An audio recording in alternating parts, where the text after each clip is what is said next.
اللي بيخوف زينة منصور؟ بيخوفني خوف بقى واترعب وكده الخوف اكتر الخوف من القلق. الداخلي اكتر من الخوف الخارجي. لا الخوف الخارجي هقول لك انا باختصار، يعني مثلا ما ليش في الحيوانات قوي، يعني مثلا لو لقيت مثلا حاجه في البيت ممكن اخاف، يعني ممكن ما عنديش انا اللي هو الكلاب والحاجات دي، يعني ممكن يعني اعطف عليهم او اكلهم او بس من بعيد ما يلمسونيش يعني. ده الخوف الخارجي. ومن الصرصار لا كلنا مش محتاج يعني الصرصار انا ممكن اقتل بورس لكن ما اقتلش لا والله العظيم والله العظيم يعني ما يبقاش ما بقدرش اشوفه. لا بالعكس على فكره انت بتاخدي اجر. ايه العيال العبيطه دي قاعده عمالين تقولوا لي بس اللي بيخوفك وانتوا اصلا طلعتوا عيال. لا والله بس احنا ما كانش قصدنا كده. ايوه يعني انت انا فاهمه. لا ده خوف خارجي بعيدا عن الخوف الخارجي، انا بنتكلم في الخوف الداخلي. تاني انت هنخش خدتي في بقى، بصي انت خدتينا في الحته أيوة عشان مش عايزه اقول في الحته دي مش عايزه اقول بقى. لا قولي بخاف يعني بخاف من ذنوبي. والله يعني ان ربنا يكتب علينا بعد الشر يا رب عن السامعين، اللي هو الموت الفجأة اللي هو انت مش مستعدة، يعني فاهمة انت، يعني بخاف من ده قوي، بخاف من ده. ولو كني عندي يقين في الله عز وجل ان هو اكرم واعظم وارحم بعباده، يعني من الام على طفلها، يعني ده ربنا عظيم ورحيم. ايه اكبر كذبة في الدنيا؟ اكبر كذبة في الدنيا في دنيتنا يعني ان انت تصدقي الدنيا، وان انت تحسي ان انت هتعيشي في الدنيا دي، وان انت عايزه تعملي كل حاجه في الدنيا دي. هي اكبر كذبه اساسا، الدنيا نفسها هي الكذبه العظيمه يعني.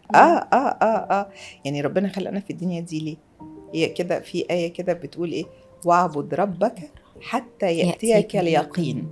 ايه هو اليقين؟ اليقين كل الناس تقول الموت. هي دي الحقيقه. تبتسم اول ما بتلاقي الاحمر. قولي. لا وبالذات السؤال ده. قولي يا اختي. انا بشوف ان كل انسان فينا عبارة عن لوحة. لو هتوصفي لوحتك هيبقى مرسوم فيها ايه؟ هيبقى مرسوم فيها بحر وسماء وقمر وطيور وحاجات كده حلوة كده جاية كده نازلة كده، يعني خيال، فيها خيال أكتر كتير من يعني أحب الطبيعة، يعني يبقى فيها طبيعة أكتر كده، فيها لو يعني لو هقدر أحط فيها هوا ونسمات عبير وحاجات كده هعمل كده. دي لوحتي، إبداع الله في خلقه، يعني إبداع الله في خلق الله، يعني فيها يبقى فيها كده من الحاجات دي. خلاص قربنا نخلص يا جماعة للأسف. بتعملي إيه عشان تبيني حبك للي قدامك؟ يعني ما بعملش، مش بقول ده، يعني مش بقول، لكن ممكن بتعملي. بعمل اي حاجة في ايدي ممكن اعملها تبسطه، بعملها. اي حاجة من غير ما يطلبها، ممكن لو في ايدي واقدر اعملها ما بترددش لحظة.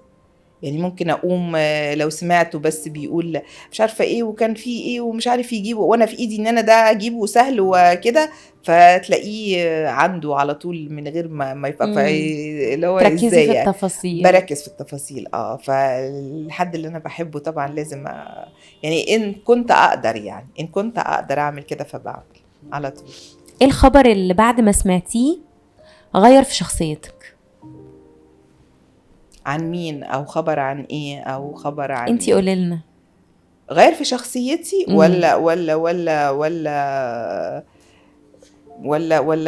ولا خلاني انسان تاني؟ ما هو ممكن تتغيري في حاجات. ممكن نقول اكتر ايه الخبرة اللي مريتي بيها خلتك تغير حاجة في شخصيتك؟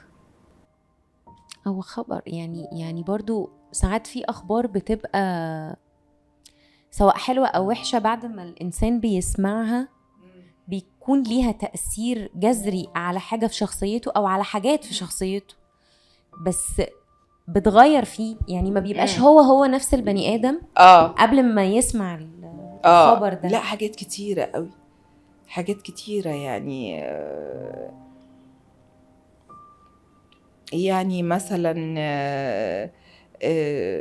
لما بلاقي مثلا حاجة بتحصل لحد والحد ده كان يعني عايش الدنيا طول عرض وبقى ومش همه والدنيا مش فارقة معاه، وفجأة يا نهار أبيض إيه ده، فبتحصل له حاجة صعبة أو حاجة كبيرة أو حاجة عويصة كده، يعني اللي هو مش ازاي ده ايه ده، او بعد شر بيتلط في حاجة او بتاع، فاللي هو بقول يا نهار ابيض يا نهار ابيض ايه ده. فمن هنا شوية ومن هنا شوية من هنا شوية اصبحت الحياة بالنسبة لي ان انا يعني بتعلم وبقرا الدنيا اكتر كتير من زمان، يعني ما كنت عايشاها كده وخلاص يعني. لكن مفيش خبر كان ليه علاقة مثلا بيكي انتي بحياتك الشخصية اكتر؟ والله هو اكتر خبر كان يعني او مش خبر او اكتر حدث حصل لي في حياتي غير من كياني كله، هي وفاة أبويا وأمي يعني ورا بعض. فده خلاني في حتة تانية خالص وفي وقت تاني خالص، وأدركت إن الحياة هعيش وهكمل وربنا هيكرم وكل حاجة، بس يعني طريقة تفكيري بقت مختلفة جدا في الحياة. اختلفت في ايه؟ في كل حاجة. في كل حاجة. فأصلا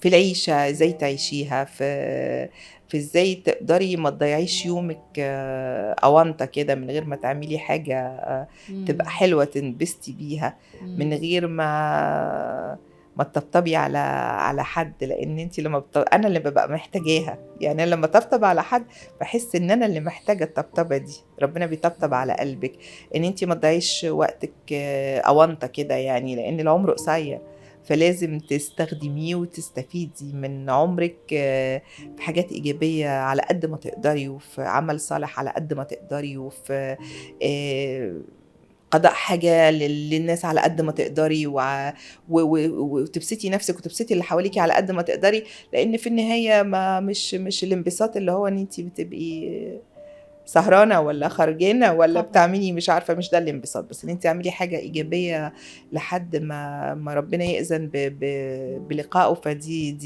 دي غيرتني كتير قوي، او الحدث اللي حصل ده خلاني ابص للحياه بطريقه تانية، واتمنى من الله ان انا اكون بعمل كده بجد، يعني ان انا اكون بجد بقدر ان انا يعني اعمل كده لحد ما نروح بقى عند ربنا ربنا. يديك الصحة وطول امين يا رب جميعا يا رب ويحسن جميعا. ختمتنا كلنا. امين اللهم امين. ايه اكتر حاجة صعبة بتواجهيها في شغلك؟ بواجهها في شغلي بصراحة بصراحة لا بواجه حاجات يعني اللي هو ايه يعني